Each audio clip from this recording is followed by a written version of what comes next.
सुप्रभात बच्चों। आज हम काव्य खंड के अंतर्गत पाठ 10 रहीम जी के दोहे शुरू करने जा रहे हैं।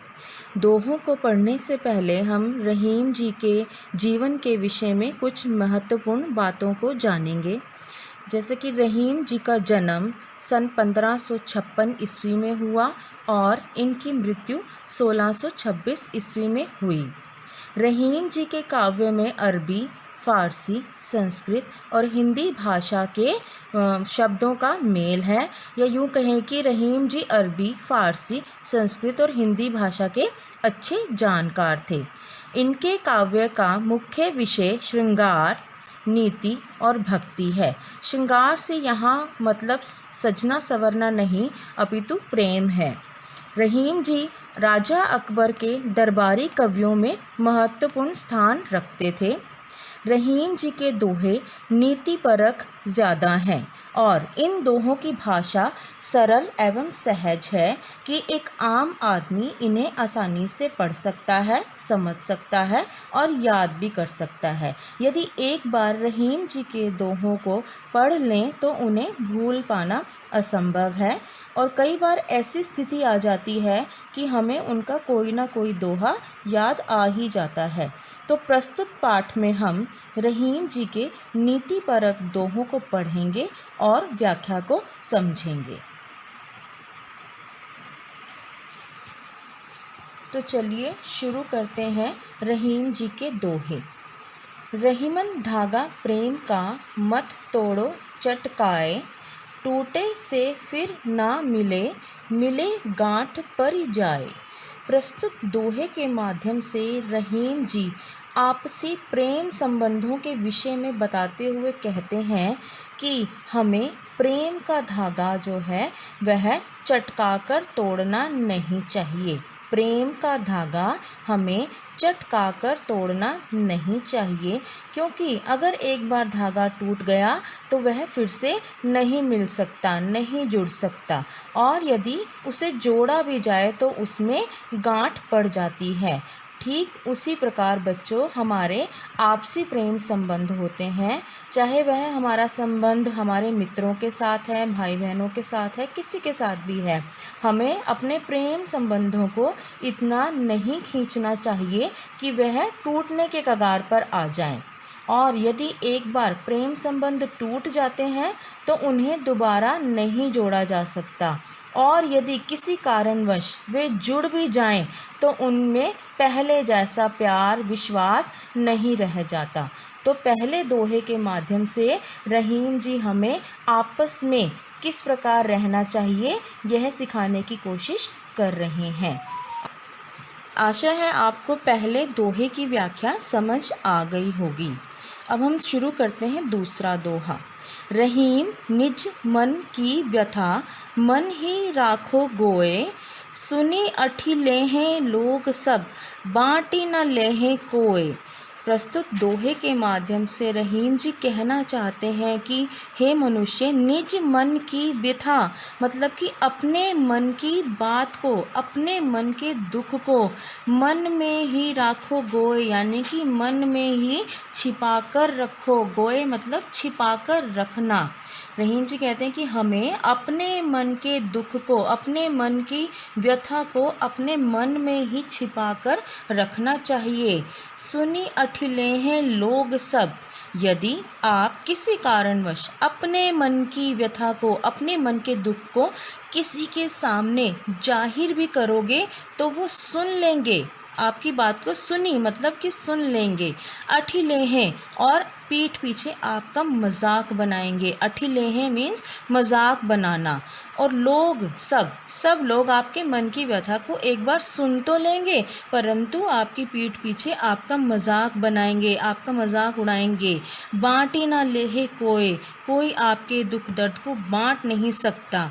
तो रहीम जी कहना चाहते हैं कि हमें अपने मन के दुख को मन में ही छिपा कर रखना चाहिए, ना कि हमें जग जाहिर करना करना चाहिए, क्योंकि जग के लोग उसे सुनेंगे और हमारा मजाक बनाएंगे, ना कि हमारे दुख दर्द को बांटेंगे या उसे कम करेंगे।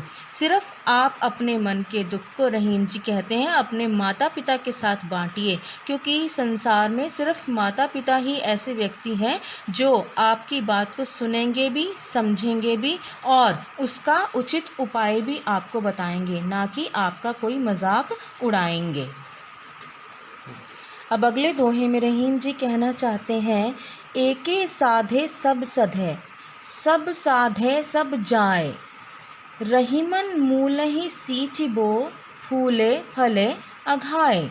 रहीम जी कहते हैं कि हमें एक ही इष्ट देव की सेवा करनी चाहिए। एके साधे सब सधे, यानी कि एक इष्ट देव की सेवा, साधना मीन्स सेवा करनी चाहिए। सब साधे सब जाए, यदि हम बहुत सारे देवी देवताओं की पूजा करते हैं, उनकी सेवा करते हैं, तो सब कुछ हमारा नष्ट हो जाता है। सब साधे सब जाए, यानी कि सबकी अगर सेवा करेंगे तो सब जाए, तो सब कुछ नष्ट हो जाएगा।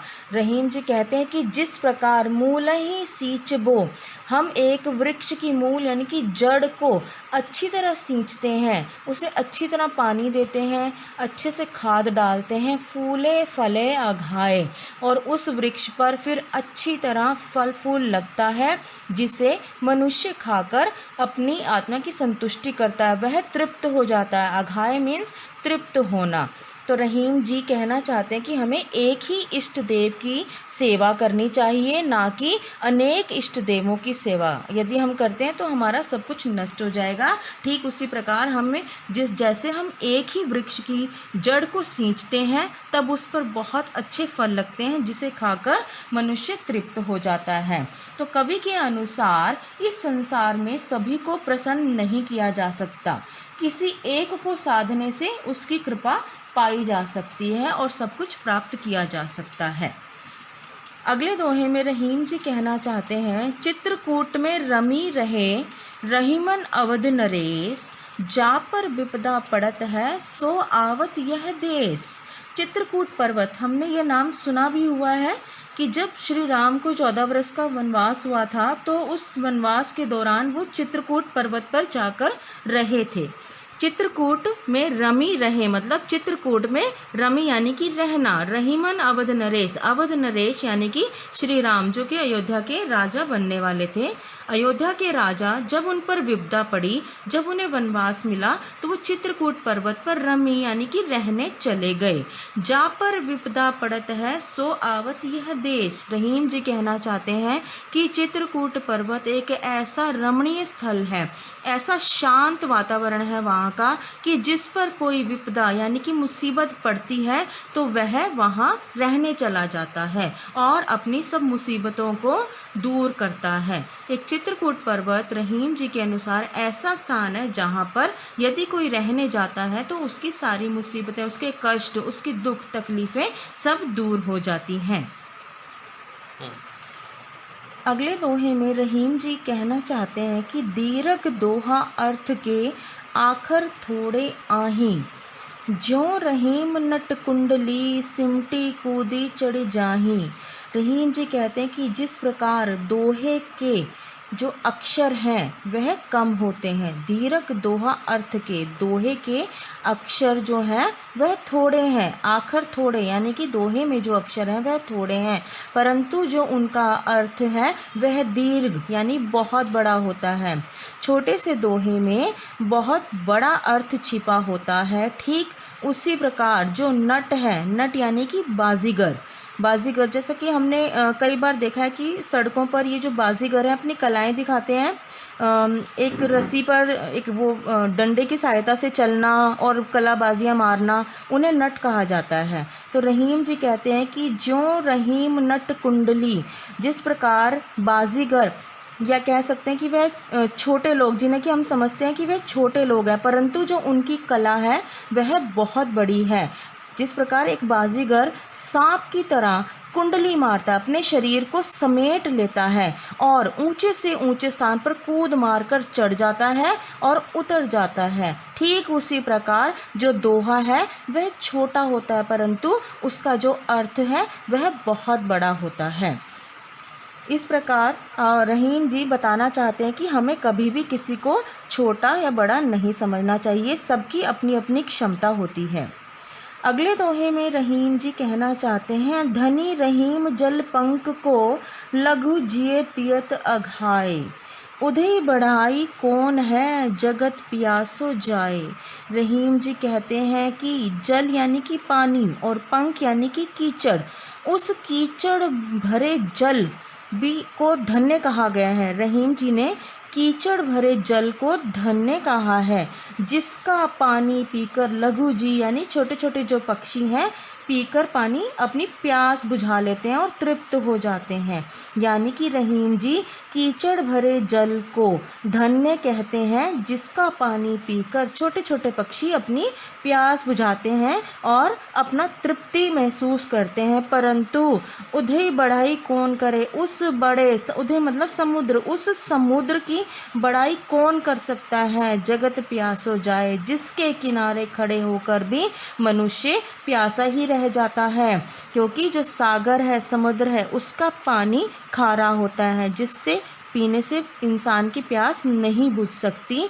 तो रहीम जी उस कीचड़ वाले जल को धन्य बताते हैं, जिसका पानी पीकर कम से कम छोटे छोटे पक्षी अपनी प्यास तो बुझा लेते हैं, परंतु समुद्र की बढ़ाई नहीं कर सकते, क्योंकि वह जितना मर्जी बड़ा हो परंतु उसका पानी पीकर जो व्यक्ति है वह अपनी प्यास नहीं बुझा सकता।